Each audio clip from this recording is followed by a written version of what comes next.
ये चीज को समझिए आप बताइए। समझ एक्चुअली ये समझ में नहीं आ रहा है आपको। नहीं समझ में आ रहा है। जो है हाँ बोलिए। आदम ने जो पाप, आपको इतना तो श्योर है कि आदम ने पाप किया, वो आपको नहीं होगा। जो भी आप जानने के लिए गए होंगे चर्च में वगैरह, वो तो आपने पढ़ा होगा, बराबर। या आई नो दैट, बट आदम ने पाप नहीं किया था।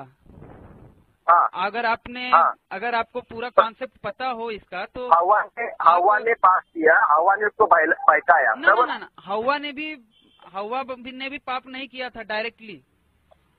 ओके हाँ उसमें गॉड की ही मर्जी थी।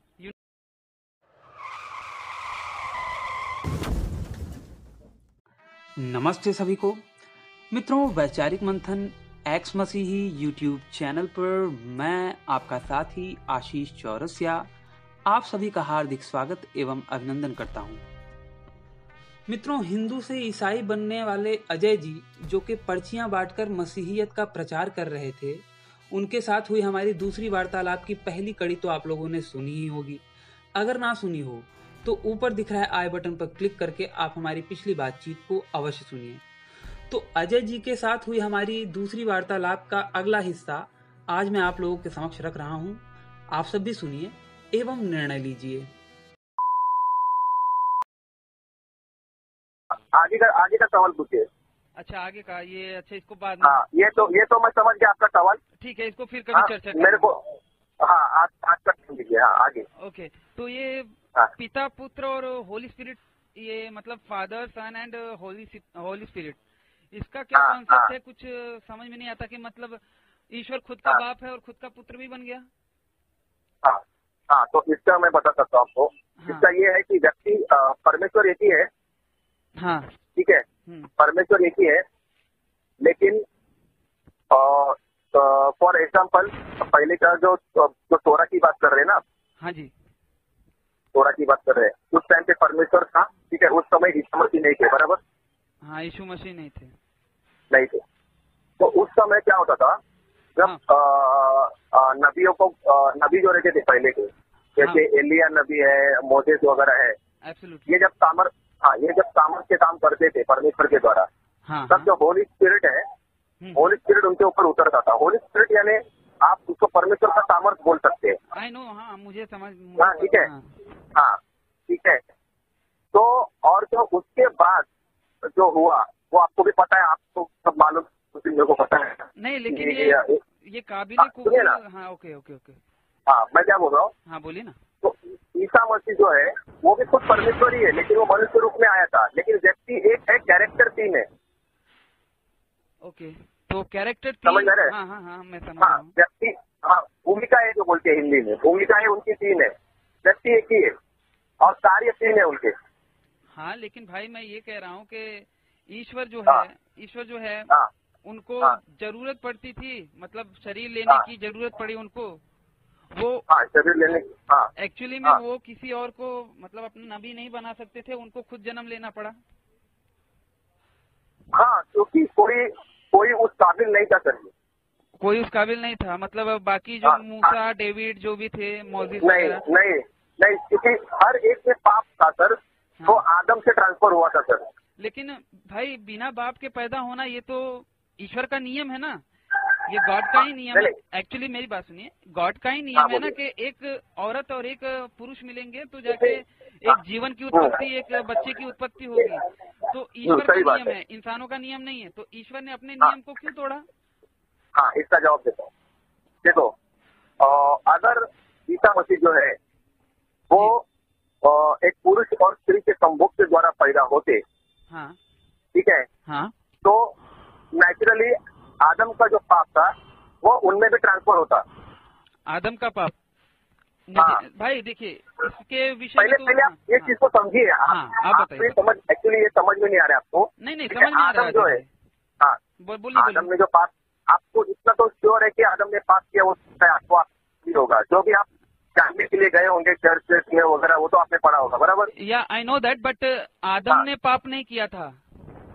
अगर आपको पूरा कॉन्सेप्ट पता हो इसका तो हवा ने पाप किया, हवा ने उसको बहकाया। ना हवा ने भी पाप नहीं किया था डायरेक्टली।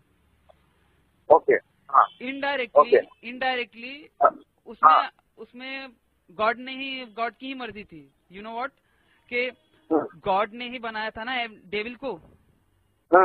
गॉड तो जानते थे ना कि आगे चल के, क्योंकि वो त्रिकालदर्शी हैं, तो उनको तो आगे चल के पता होगा कि भैया ये आगे चल के क्या करने वाला है। फिर भी उन्होंने ऐसा होने दिया। अब गॉड ने बनाया था डेविल को, और डेविल ने भड़काया उनको, ठीक है। तो लूसीफर ने भड़काया उनको, तो लूसीफर के वजह से ही वो लोग भ्रमित हुए और उन्होंने फल खाया, ठीक है। तो आदम की डायरेक्टली गलती तो नहीं है ना, क्योंकि उसे भटकाया गया। वो अपने से तो नहीं करना चाहता था। कार्य तो किया ना, गलत कार्य किया, मैं कह रहा हूँ, लेकिन करवाया गया ना। देखिए लॉजिक तो समझिए ना, कि गॉड ने बनाया लूसीफर को, राइट, और लूसीफर, गॉड जानते थे कि लूसीफर आगे चल के कैसा क्या करेगा, क्योंकि उन्होंने उसे वैसा ही बनाया था, ठीक है ना। और फिर आगे चल के उसने भटकाया, और वो पेड़ लगाने का क्या सेंस है, ये तो मुझे आज तक नहीं समझ में आया, और ना ही कोई हमारा ईसाई भाई हमको समझा पाया कि पेड़ लगाने का सेंस क्या था। वो उसका पेड़ का फल खाता कौन था। अब ये जो बोल रहे हो ना कि आदम को क्यों भटकाया, अब मैं इंसान के बारे में बताऊं, जो आदम को बनाया, इंसान को जो बनाया, ठीक है, तो इंसान सबसे अलग क्यों है, जो भी क्रिएशन बनाया ना उसने, ठीक है, जो पेड़ पौधे और जानवर वगैरह सब जो बनाए, ठीक है, तो इन सब से इंसान अलग क्यों है, क्योंकि इंसान को उसने ना फ्री विल दिया था। क्या? हाँ, इंसान को बुद्धि में सबसे श्रेष्ठ बनाया है भाई। बुद्धि नहीं, मैं क्या बोल रहा हूँ, फ्री विल दिया था, चुनने का अधिकार। ओके, बाकी सब जानवरों को फ्री विल नहीं दिया क्या? फ्री विल नहीं दिया। तो जानवर जैसे शेर वगैरह हो गए, वो तो मार डालते हैं किसी भी जानवर को, इंसानों को भी मार डालते हैं अगर इंसान मिले तो। नहीं, अरे वो तो उनका नेचर ही है, वो उनका नेचर ही है। तो नेचर ही तो फ्री विल हो गया, क्योंकि नेचर का नेचर का मतलब स्वभाव होता है। फ्री विल यानी चुनने का अधिकार। चुनने का अधिकार। तो जानवरों को भी तो चुनने का अधिकार है ना, कि वो किसे मारेंगे। वो चाहे तो जानवर चाहे शेर चाहे तो किसी को भी मार सकता है ना। हाँ, मार सकता है ना। तो उसका वो फ्री विल हुआ ना। फ्री विल कैसे होगा? वो तो उसका नेचर है।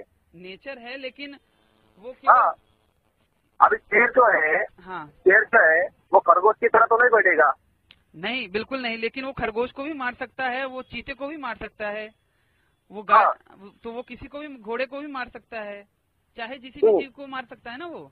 तो ये उसका फ्री विल हुआ ना। लेकिन जानवर को उसके स्वरूप में नहीं बनाया ना उसने, आदम को उसके स्वरूप में बनाया उसने। लेकिन आदम को बनाते वक्त उनको पता भी नहीं था ना, गॉड को तो ये भी नहीं पता था कि उसके जोड़ीदार की जरूरत पड़ेगी मुझे। क्या जोड़ीदार की? गॉड ने पहले, अगर आपने जेनेसिस पढ़ा होगा तो उसमें दूसरे या तीसरे, आई थिंक दूसरे चैप्टर में है कि बताया गया कि वो उन्होंने जब आदम को बनाया मट्टी से, फिर उसके बाद उन्होंने कंफ्यूज हो गए कि भैया इसको तो जोड़ीदार की आवश्यकता है, यू नो। तो उन्होंने कंफ्यूज नहीं लिखा है उसमें सर। क्या कंफ्यूज हो गए ऐसा नहीं लिखा था, उन्होंने ये जान के ही पूरे प्लानिंग से बनाया सर। नहीं, लेकिन उन्हें पता नहीं था ना कि इसकी जोड़ीदार की आवश्यकता होगी।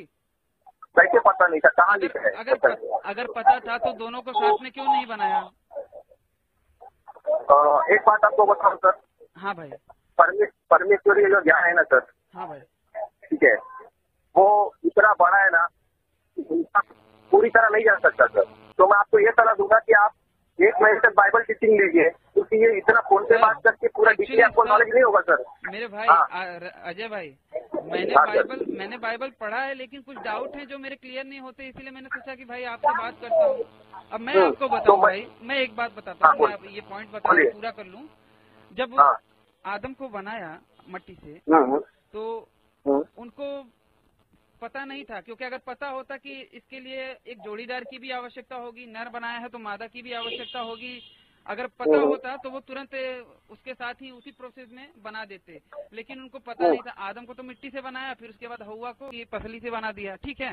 और एक बात और, अगर उन्होंने जब आदम को बनाया था, तो देखिए एक थोड़ी सी जटिल बात है, थोड़ा समझने वाली बात है, कि आदम को बनाया था तो उसके अंडकोश वगैरह भी बनाए होंगे, ठीक है, उसके पीनस वगैरह भी बनाए होंगे, जो कि सेक्स के कार्य में काम आता है। तो उसको बनाने का कुछ तो उनका एजेंडा होगा, लेकिन उनको पता नहीं था कि भैया ये किस काम में आएगा, जो शुक्राणु होते हैं, जो जटिल प्रक्रिया होती है, जो नसों का संचार होता है वहाँ पे, नसों की जो जटिल प्रक्रिया होती है लिंग में, उनको वो सब चीज पता नहीं था। उन्होंने बना दिया, फिर उसके बाद उनको लगा कि यार इसकी जोड़ीदार की आवश्यकता है, तो उन्होंने सारे जानवरों को उसके सामने लाते गए और उन्होंने कहा कि देखते हैं कि किसको ये अपना जोड़ीदार चुनता है। और फिर आदम सबका नाम बताते गया, और लेकिन कोई उसका जोड़ीदार नहीं मिला। तब जाके आदम को बेहोश किया, फिर उसके बाद उसके बाएं पसली से हवा को बनाया। मतलब रॉ मटेरियल उनके पास खत्म हो गया था, मिट्टी खत्म हो गई थी जिससे बनाया था उन्होंने। उनको तो आदेश करना था, मिट्टी आ जाती बना देते। हाँ, तो अब मैं आपको इतना ही बताना चाहता हूँ जी भाई। देखो बाइबल जो है, हाँ भाई, ठीक है, परमेश्वर ने एक मैनुअल दिया है इंसान के लिए जी, ठीक है, for my point of view. अगर आपको नहीं भी लगता हो तो मेरे पॉइंट ऑफ व्यू से, ठीक है, ओके ओके। लेकिन बहुत सी चीजें ऐसी भी है सर जो बाइबल में आपको उसका सवाल का जवाब नहीं मिलेगा सर। वही तो कह ये मैं मैं खुद से बोलता हूँ आपको, ये मैं एग्री करता हूँ इस बात को, क्योंकि है ना, मैं आपको ये भी बोलता हूँ कि बहुत सारे वचन भी ऐसे हैं तो उसके लिए आपको है ना, आपको आत्मा में उसके लिए ना आपको आत्मा में बढ़ना पड़ेगा सर जी। और बाइबल ऐसी चीज नहीं है सर कि आपको हो सकता है आपने बहुत दिनों से स्टडी की हो, और आप अगर बुद्धि से स्टडी करोगे ना सर बाइबल की, तो आपको क्लियर बताता हूँ, बुद्धि की कितनी भी स्टडी करो आपको उसमें बहुत सारी गलतियां मिलेंगी जी। देखिए भाई, हाँ भाई मेरी बात, अच्छा बोलिए। हाँ, अगर आप बुद्धि से पढ़ोगे और बुद्धि से सोचोगे इंसानी ज्ञान से, हाँ, तो आपको उसमें बहुत सारी गलतियां मिलेंगी। लेकिन अगर आपने सॉरी, लेकिन मैं आपको पूछ रहा हूँ कि आपने ये किया है क्या, परमेश्वर को ग्रहण किया है, कभी प्रार्थना वगैरह किया आपने? जी किया है, बिल्कुल किया है। आपने ग्रहण किया ईसा मसीह को? एक समय था कि मैं पूरी तरह से ईसा मसीह को ही समर्पित था, एक समय था। अच्छा जी। तो मैंने जो आपको पिछली बातचीत में बताया था ना कि लास्ट होप चर्च है, तो वहाँ पे मैं रेगुलर जाता था। चीज हो गई, ऐसी क्या चीज हो गई कि आपके मन में सब डाउट्स आ गए? डाउट्स आ गए भाई, मैंने सत्यार्थ प्रकाश पढ़ा, ठीक है। अच्छा। कई सारे क्वेश्चन थे जो कि जिनका के हल नहीं मिलता है, जैसे कि जेनेसिस में पैगंबर लूत जो थे, जो प्रॉफिट लूत थे, वो अपनी दोनों बेटियों के साथ सेक्स करके उन्हें गर्भवती करते हैं, राइट? हाँ, लेकिन नहीं वो करते नहीं है सर, वो चैप्टर बराबर पढ़िए आप। वो उधर है ना, उनकी जो लड़कियां क्या बोलती है मालूम है? एक दूसरे को बोलती है आपस में, दो बहनें, कि हमने अब तक किसी पुरुष को जाना नहीं है, यानी अब तक किसी पुरुष के साथ हमने सेक्स नहीं किया है। ऐसा आपस में उनका कन्वर्सेशन चालू रहता है। और बाद में हो सकता है कि उनको ये बोलते हैं ना, सेक्स भावना उनके अंदर से उस टाइम पे उभर रही होगी, तो वो एक दूसरे से बोलती है कि हमने अब तक किसी पुरुष को जाना नहीं है, तो एक काम करते हैं हम कि अपने पिता को द्राक्षरस रस पिलाते हैं, ठीक है, वाइन पिलाते हैं, और उनके साथ तो यूथ ने जो किया वो इंटेंशन से नहीं किया, उसने नशे में किया। लेकिन वो गलत था, ठीक है? हाँ, गलत तो था ना, लेकिन उधर लिखा है। देखिए वो कंडीशन तो लिखा, वो बात तो बता दी गई बाइबल में, लेकिन वो गलत था, ये कहीं पे भी नहीं बताया है बाइबल का। नहीं, आपको बाइबल का सही वर्जन पढ़ना चाहिए। आप रमाबाई पंडित का बाइबल लेंगे ना, मराठी बाइबल, रमाबाई पंडित का। मैं हिब्रू की बात करता हूँ। हिब्रू बाइबल में कहाँ पे कहीं पे लिखा है? वो तो ओरिजिनल है ना हिब्रू बाइबल में। तो उसका जो इंग्लिश में हिब्रू बाइबल ओरिजिनल है और उसका इंग्लिश में ट्रांसलेशन है, तो उसमें तो कहीं पे गलत, मेरे को इसके विषय में कहीं पे कुछ मिला नहीं कि हाँ कहीं पे लिखा हो कि जो अपने साथ अपनी बेटियों के साथ, मतलब उनकी बेटियों ने अपने बाप के साथ किया लूत की, तो कहीं पे उसको गलत नहीं बताया गया ना भाई? लेकिन उसमें सही भी तो नहीं बताया गया सर।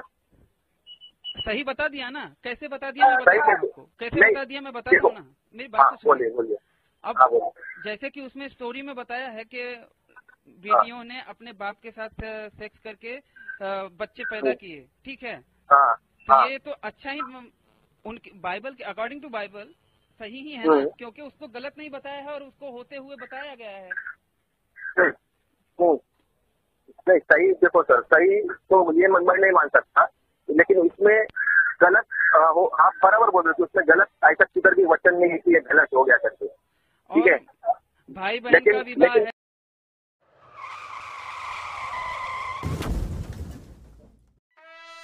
तो बस मित्रों, आज का हमारा ये वीडियो यहीं पे समाप्त होता है।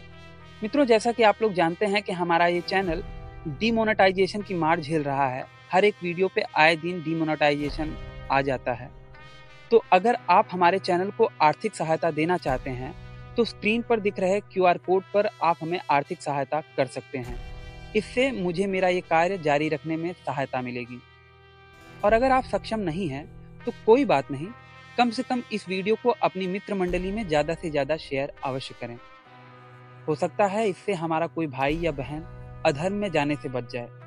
इससे भी धर्म की बड़ी सहायता होगी। तो इस वीडियो को अंत तक देखने के लिए आप सबका बहुत बहुत धन्यवाद।